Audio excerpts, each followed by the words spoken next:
Welcome back, guys. Joining us today is our new member. Please introduce yourself. What's up, guys? My name is Kabeka and I'm a chronic procrastinator. Hi, Kabeka.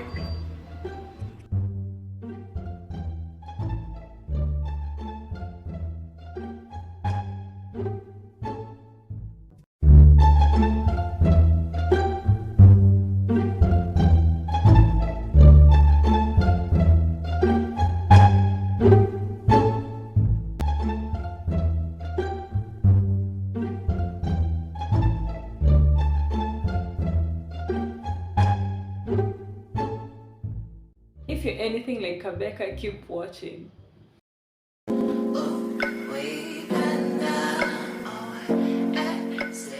In this video, I'll divide the content into 4 portions. 1, causes of procrastination, why we procrastinate, types of procrastination, and how to overcome procrastination. So, according to Wikipedia, procrastination is the act of delaying or putting off tasks until the last minute or past their deadline. That is according to Wikipedia. According to me, it is the highest level of laziness. Don't get me wrong. That's just according to me. It's the highest act of laziness, and I fully take ownership of my procrastination. I'm not pinning it on anyone else. It is fully me. Honestly speaking, no matter how organized you are, there is definitely a time where you spent hours and hours on so many other tasks except the one task that you have to do. Maybe you spent your time going through social media, watching TV, just doing something else apart from the one thing that you're supposed to do. For example, maybe study for a test, or clean your clothes, or clean the house. When you're putting off tasks like maybe your work project or assignments or studying or cleaning, that's when procrastination in the long run ends up affecting your whole life, whether it's your social life, your academic life, or even your professional life. Procrastination comes into play and the impacts are really negative, if I do say so myself. Let's dive into the process of procrastination. So, you remember that one time you said you had 1 week to finish your assignment, so you just kept on saying, I'll do it tomorrow, before you know it, it's due for 12 a.m. and it is 11 p.m. So you have to rush through it, and it's going to be some really shoddy work. Or you were told you had to present your project within 2 weeks, and on the very last minute, that's when you remember you have your project and everything just backfires on you. Mostly, procrastination is caused by the false sense of security in time. You feel like you have a lot of time, so you're secure. You will end up doing that task that you're supposed to do at the last minute. You always think that you have a lot of time to do it. We often assume that a certain task or project or assignment that you're supposed to do won't take as much time to do it, so you're just there like, I'll just do it later. I mean, it's just a short essay that I'm supposed to write. It won't take that much time. Or there are not as many clothes, I'll clean them some other time. It's not a lot of, you just keep on telling yourself it won't take that much time. Another factor that is a big cause of procrastination is the notion that you often have to feel motivated to do a task. Even if it is a task as simple as cleaning the cup that you just had breakfast with. Most of the time, people want to feel the sense of motivation in order to do a certain task. Well, the reality of it all is won't always feel motivated to be able to do whatever kind of task that you want to do. It won't always be there. So you just have to deal with that fact. I'm not trying to misdiagnose myself because I have not even been to the doctor. I am not a doctor who can diagnose this, but obsessive compulsive disorder. That is another reason, another cause of procrastination. Obsessive compulsive disorder. Most people with OCD often put off certain tasks because they are afraid of not doing that task perfectly. They always feel like if they're not ready enough to do a certain thing, they are not going to do it until they feel ready to do it. And on a serious note, I seriously think I may have OCD, but I don't know. Because literally, I will not do any kind of task if I don't feel like I am ready enough. I think it's a false sense of perfectionism, being perfect, having to do something in a perfect way. If it's shoddy, I don't want to do it. If it's not perfect, I don't want it. I will be overthinking about it. I just want it to be perfect, and that is not a good thing. Often, also, people with OCD have the tendency to be indecisive. They're often really indecisive. They will always procrastinate instead of making a decision. They'd much rather procrastinate instead of just making that decision. It just seems simple and easier. It makes life easier for them. And I feel it on a serious note. I really think I have OCD. That is sad. Another cause of procrastination is the idea of having immediate gratification. Yeah. For example, like the immediate gratification that you get from watching TV the whole day is relaxing. And though it's short term, but it's immediate. You feel relaxed when you're just watching TV for hours and hours, or you want to media, just feel relaxed, or you just do whatever you want. But for example, you want to start a business. Yes, you want to start a business. You will not be compelled to start that business because the gratification won't be immediate. It's a process. It takes time. It won't be as immediate as sitting down and just watching TV. So you'd rather put off starting that business because it will take longer to see the fruits than just sitting down and watching TV.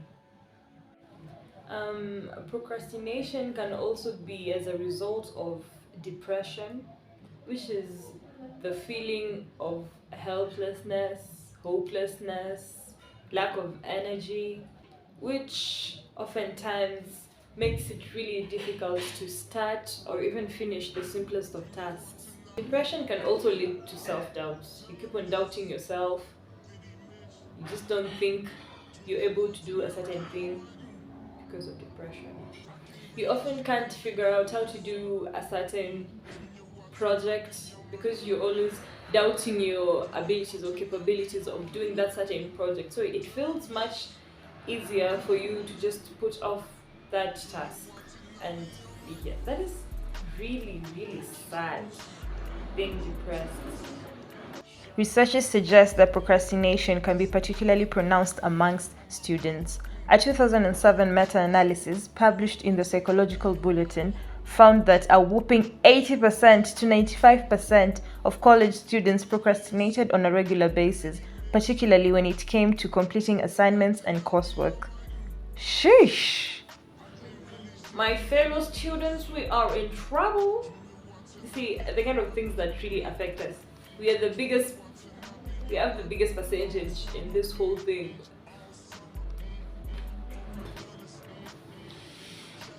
Now, students. These are the reasons why we often procrastinate.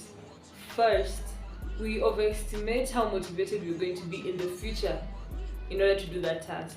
You know that feeling of like, right now I'm not feeling it, but I'm pretty sure in the next 2 hours I'll be feeling it. I'll have built more motivation to do blah blah blah blah blah. Sad. Let's talk ADHD, attention deficit hyperactivity disorder. Yeah, that's a big acronym.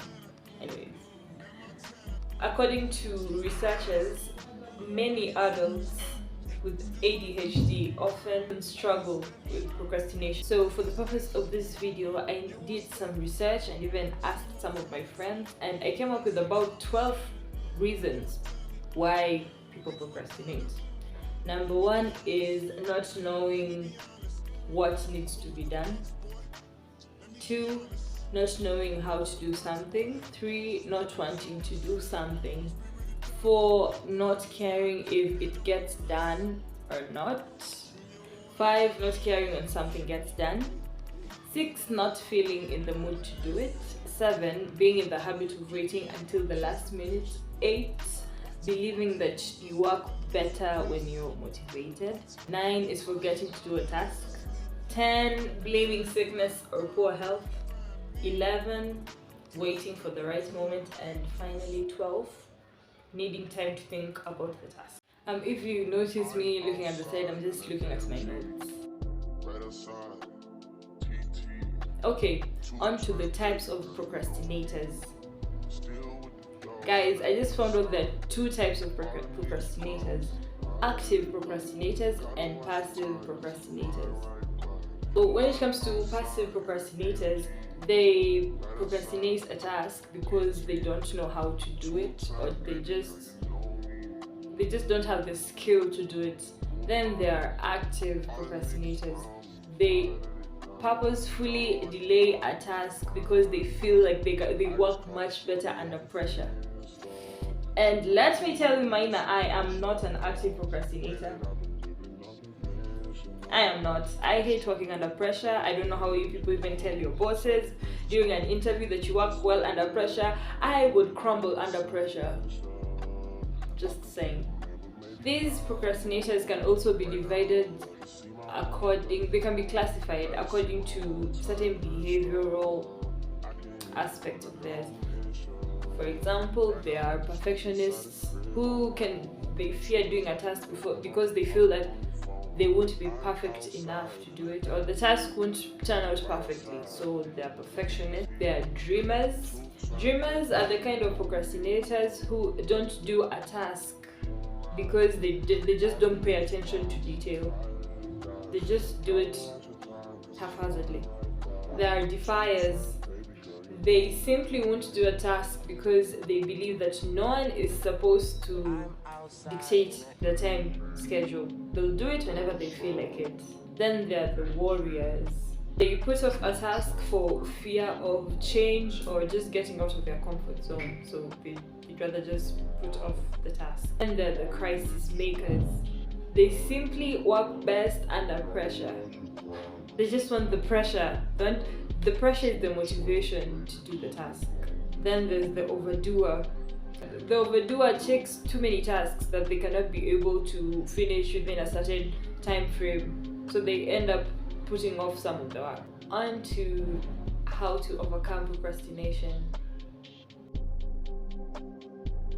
Procrastination is not a mental illness. It's not a death sentence. You can just get over it. Yeah, you can overcome it. So number one way of overcoming procrastination is doing crack. I'm just kidding. Please do not do crack. Do not do crack. Ways in which you can overcome procrastination is making a to-do list. Once you've just outlined the tasks that you're supposed to do, it keeps you accountable. It reminds you of the tasks that you're supposed to do and within what time period you're supposed to have finished the task. Number 2 is take baby steps. Break down in your to-do list, break down those tasks into small manageable portions that you can just do a little at a time, and eventually when you compile all the tasks together, you have a finished product. That also helps you in not feeling overwhelmed by the task. Number 3 is to recognize your warning signs. Like any kind of thought that comes to your mind that pushes you towards procrastinating, make sure you identify that sign and push yourself to doing that task that you're supposed to do. I just do the first few minutes of the task, and research shows that once you've done a task for about 5 minutes, if you are thinking of procrastinating a task and you've done it for about 5 minutes, you eventually get the hang of it and you're more compelled towards finishing the task. Number 4 is to eliminate any kind of distractions. Pay attention to the kind of things that distract you from doing a certain task. If it's your phone, let's say a particular app that distracts you, there are certain apps that you can download that puts some kind of timeout, let's call it timeout, some kind of timeout on a certain app, meaning you cannot access that app until the certain time elapses. It may be your TV that keeps on distracting you. Make sure you just switch it off. Switch off your TV for a certain period and do the task. Once you're done, it can be like a reward to yourself. Watching the TV will be a reward for finishing the task that you're supposed to do. And finally, number 5 on how to overcome procrastination is patting yourself on the back once you've accomplished a task on your to-do list. However small the task is, reward yourself, give yourself a reward for finishing that task. That way you will have motivated yourself towards doing the second portion of the task or just doing another task all by itself. That's all I had for you guys on this video. Don't forget to subscribe, like, share and comment, and I'll see you on the next self-help video.